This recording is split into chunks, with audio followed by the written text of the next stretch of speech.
रामायण, महाभारत या फिर गीता के सार की अगर बात करें, आजकल के बच्चे आज के इस कलयुग में अगर पांच पांच सवाल हम लोग महाभारत के, रामायण के या फिर श्रीमद् भगवत गीता के या गीता के पांच कुछ ऐसे शब्द बच्चों को याद हो तो ज़रूर कमेंट में बताइएगा कि कितने बच्चे बता पाएंगे। क्या आपको महसूस होता है? क्योंकि ये बातें मुझे महसूस होती है कहीं ना कहीं से आज के इस कलयुग में कि बच्चों को उसके बारे में बच्चे ज़्यादा अवेयर नहीं हैं।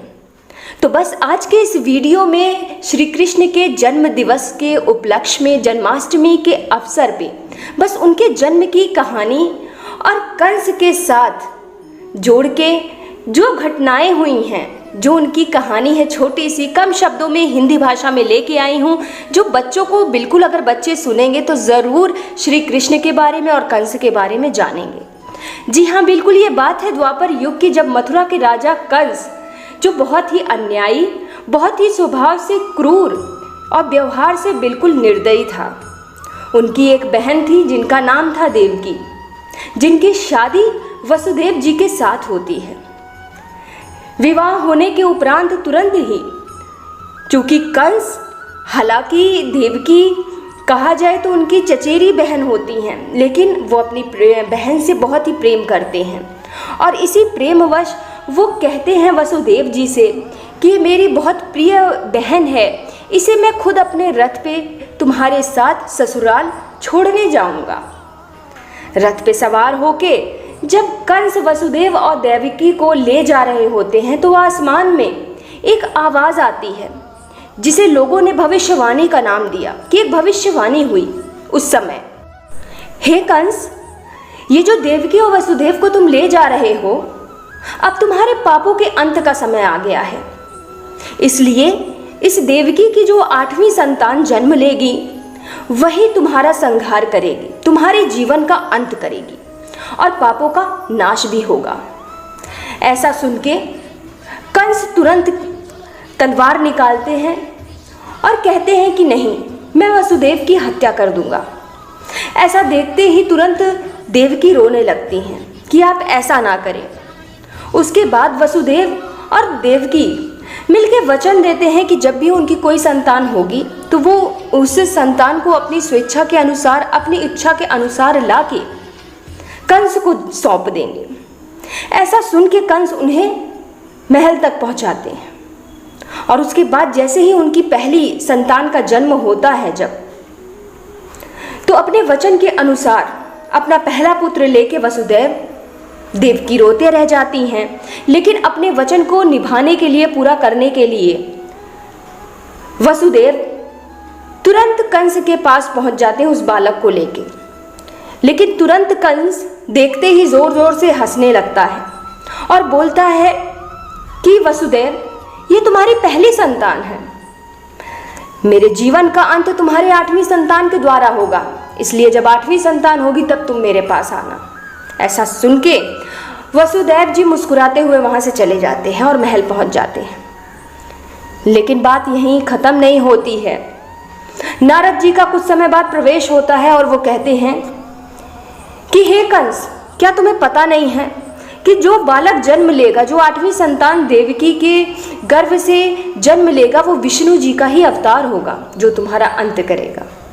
और ये तुम्हारे ऊपर है कि तुम गिनती शुरुआत की लेके चलते हो या अंत से गिनते हो 8वीं संतान। ऐसा सुन के कंस का मन विचलित हो जाता है और उसके बाद वो तुरंत निर्णय लेता है कि देवकी को और वसुदेव जी को, दोनों लोग को कारागार में बंद कर दिया जाएगा।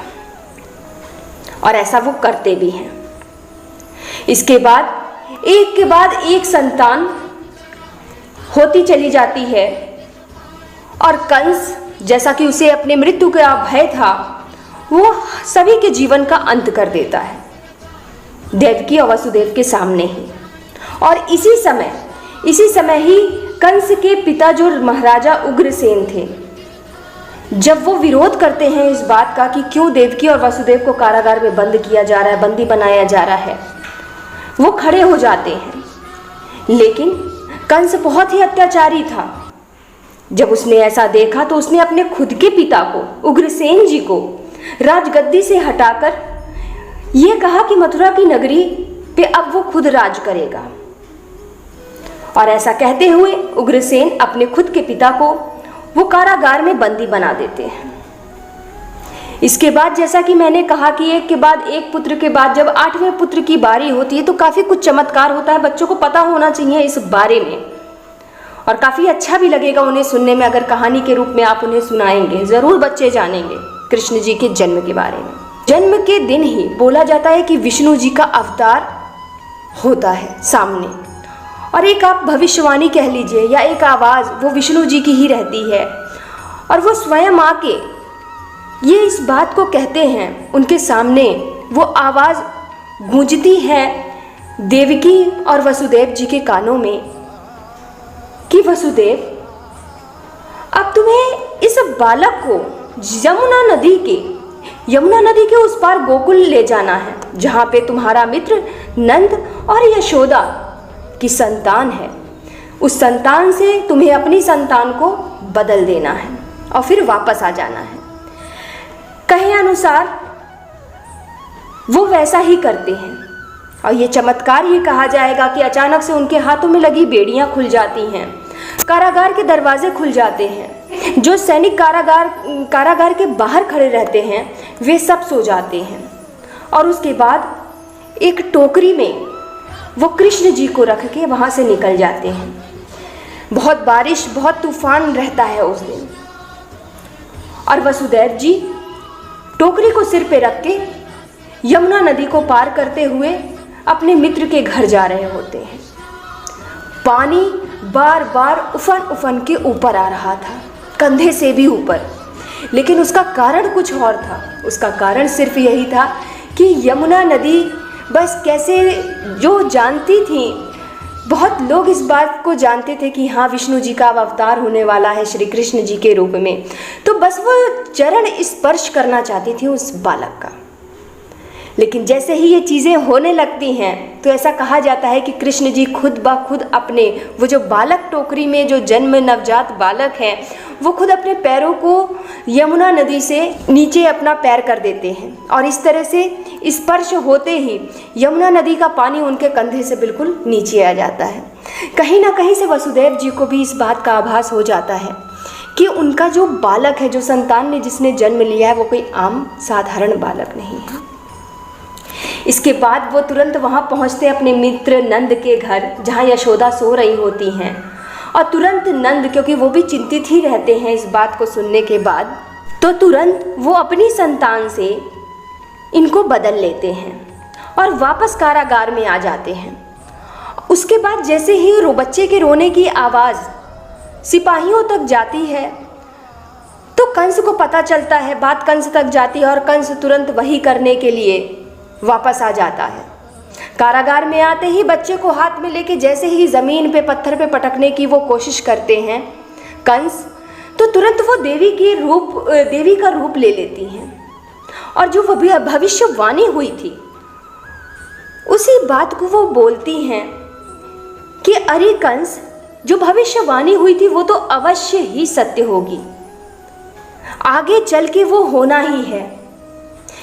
असल में ये सब जो देवी का रूप, जो संतान बदली गई नंद की पत्नी यशोदा से, वो सिर्फ और सिर्फ एक माया थी और कुछ नहीं।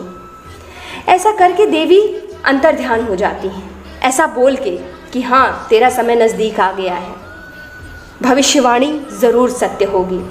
ऐसा सुनने के बाद कंस बिल्कुल परेशान हो जाता है, और उसके बाद एक के बाद एक कोशिश, उस समय जितने भी उस नगर में, मथुरा में जितने भी बालकों ने जन्म लिया था, नवजात शिशुओं की एक के बाद एक हत्या करने लगती हैं, और यहीं से श्री कृष्ण जी की बाल लीला का आरंभ हो जाता है। बहुत सारी कहानियां हैं जो उनकी बाल लीला है, वो काफ़ी लंबी चौड़ी है। बच्चों को एक एक करके कुछ कुछ ज़रूर उन्हें दिखाइए, सुनाइए, छोटी छोटी स्टोरी में भाग में बांट के।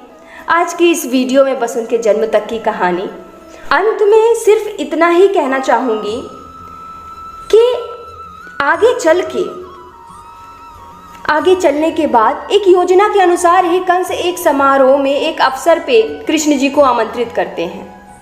वहाँ पहुँच के वही समय होता है जब उस समारोह में, उस अवसर पे ही श्री कृष्ण जी ने उनके बालों को खींच के पकड़ के उस गद्दी से बाहर नीचे खींचा और ज़मीन पे पटक दिया और उनका वध कर दिया, और कंस का वहीं पे अंत हो जाता है।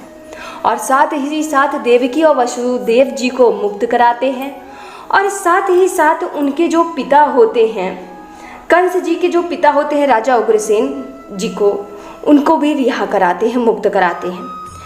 इस तरह तब से ही उनके जन्म दिवस को जन्माष्टमी के रूप में हर साल मनाया जाता है पूरे हर्षोल्लास के साथ में। आशा करती हूँ ये जानकारी पसंद आई होगी और बच्चों को भी सुनने में अच्छा लगेगा।